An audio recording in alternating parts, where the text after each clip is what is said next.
आज हम बल, आपराधिक बल और हमले के विषय के जो अपराध हैं उन अपराधों के बारे में पढ़ेंगे। तो सबसे पहला जो अपराध है भारतीय दंड संहिता में वो है बल। तो बल के अंतर्गत, बल की जो परिभाषा है उसके अंतर्गत आता है जो आईपीसी का धारा 349 के अंतर्गत दी गई है। तो बल की परिभाषा में है कोई व्यक्ति किसी अन्य व्यक्ति पर बल का प्रयोग करता है।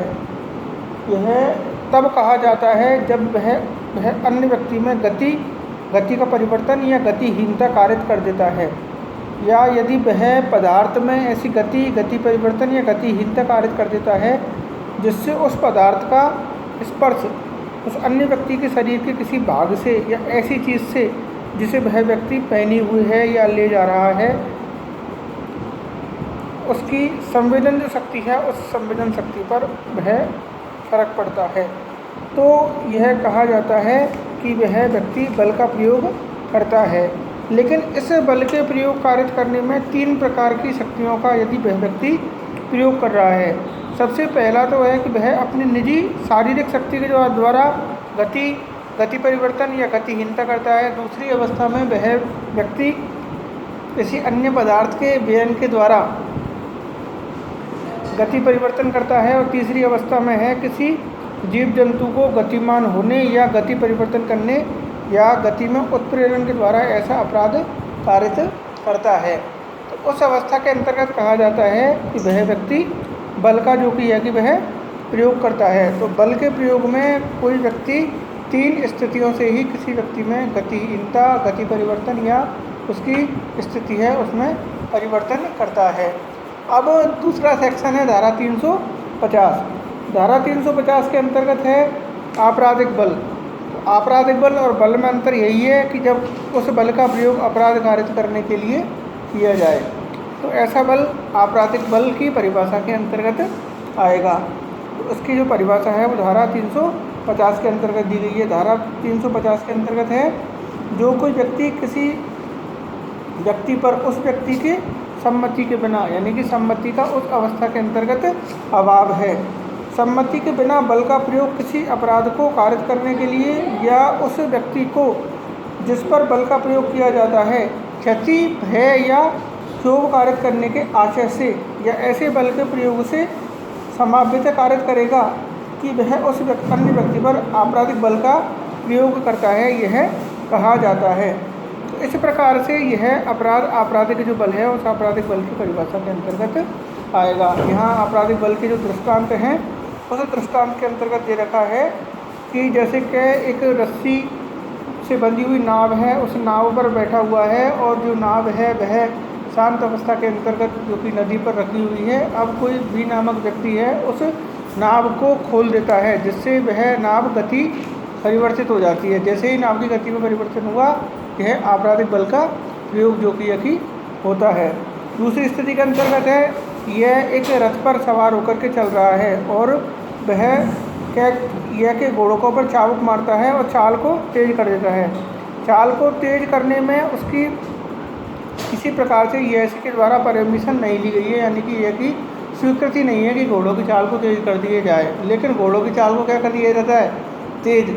तो ऐसी अवस्था के अंदर गति में परिवर्तन हो जाता है और जैसी गति में परिवर्तन हुआ तो ये अपराध आपराधिक बल का अपराध बन जाएगा।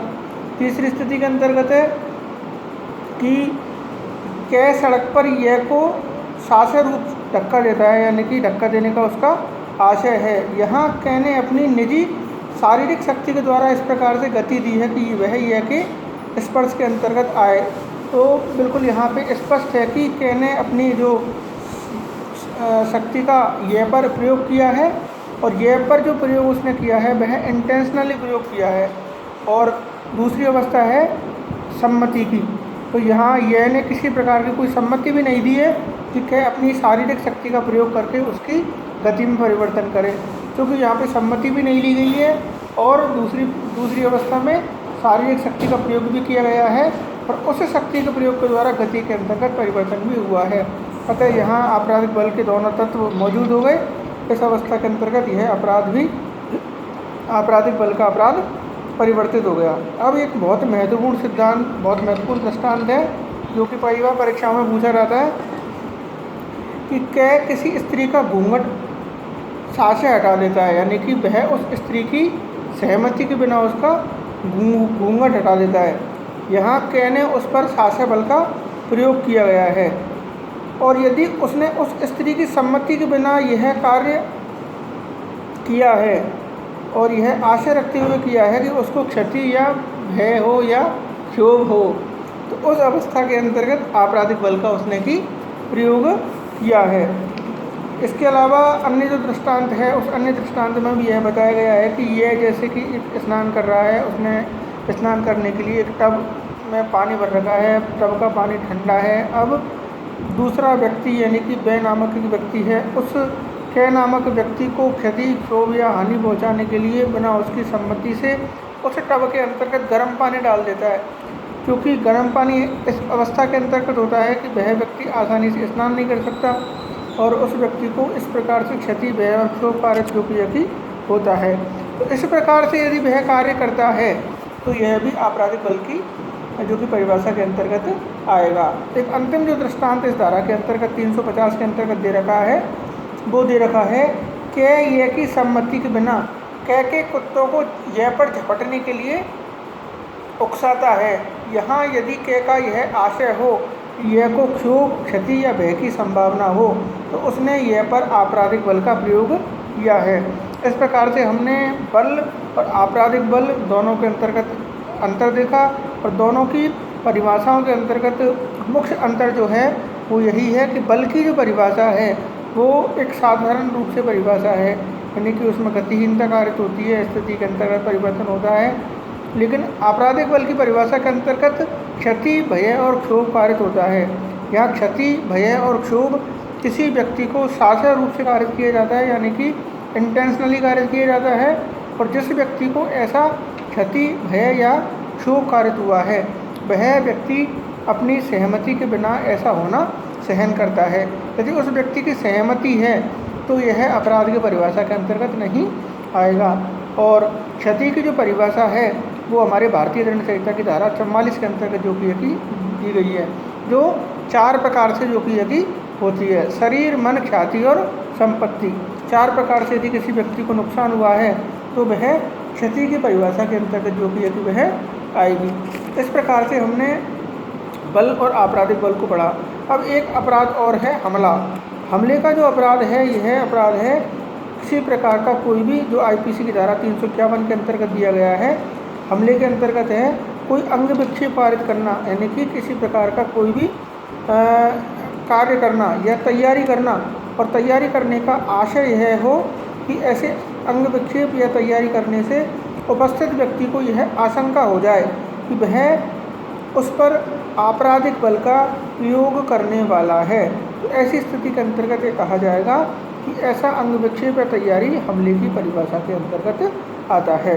तो यहाँ एक स्पष्टीकरण इसके धारा के अंतर्गत दे रखा है कि शब्द हमले की कोटि के अंतर्गत नहीं आते हैं। हमले की कोटि में केवल अंग विक्षेप आएगा या एक प्रकार की तैयारी आएगी। बर्बली जो शब्द हैं वो हमले की परिभाषा के अंतर्गत नहीं आते। लेकिन इसका अपवाद ये दे रखा है कि यदि कोई शब्द इस प्रकार से प्रयोग किया जाए कि वो अंग विक्षेप या तैयारी को किसी प्रकार का अर्थ दे सके, यानी कि उस अंग विक्षेप या तैयारी की किसी प्रकार से मीनिंग निकल रही हो, तो वह हमले की कोटि के अंतर्गत आ सकेगा। इसका दृष्टांत दे रखा है कि यह पर अपना मुक्का कै इस आशय से यह जानते हुए हिलाता है कि यह को यह विश्वास हो जाए कि वह उसको मारने वाला है। अब इस अवस्था के अंतर्गत केवल मुक्के को हिलाया है, हाथ की पोजीशन को सेट किया है, ना कि बल का प्रयोग किया गया है। लेकिन उस पोजीशन से ही व्यक्ति को यह विश्वास हो जाए कि अब उस पर किसी प्रकार के बल का प्रयोग होने वाला है। तो ऐसी स्थिति के अंतर्गत ऐसा अंग विक्षेप है वह हमले की परिभाषा के अंतर्गत आ जाएगा। दूसरा इसका दृष्टांत है कि कै एक हिंसक कुत्ते की मुखबंदनी, यानी कि उसके मुंह का मास्क इस आशय से हटा देता है कि उसको यह विश्वास हो जाए कि वह कुत्ता उस पर आक्रमण करेगा। तो इस प्रकार का जो कार्य है वो भी हमले की परिभाषा के अंतर्गत आता है। और इसका तीसरा दृष्टांत है कि ऐसे यह कहती हूँ कि मैं तुम्हें पीटूंगा, एक व्यक्ति छड़ी उठा लेता है। अब जैसे ही उसने वो छड़ी उठाई वह हमले की परिभाषा के अंतर्गत आ जाएगी। इस प्रकार से हमने आज बल, आपराधिक बल और हमला तीनों के अंतर्गत डिफरेंस देखा, तीनों की परिभाषाओं को स्पष्ट रूप से पढ़ा। आगे की कक्षा में हम और भी अधिक महत्वपूर्ण जो टॉपिक है वो आगे चर्चा करेंगे। आज की क्लास के लिए इतना ही।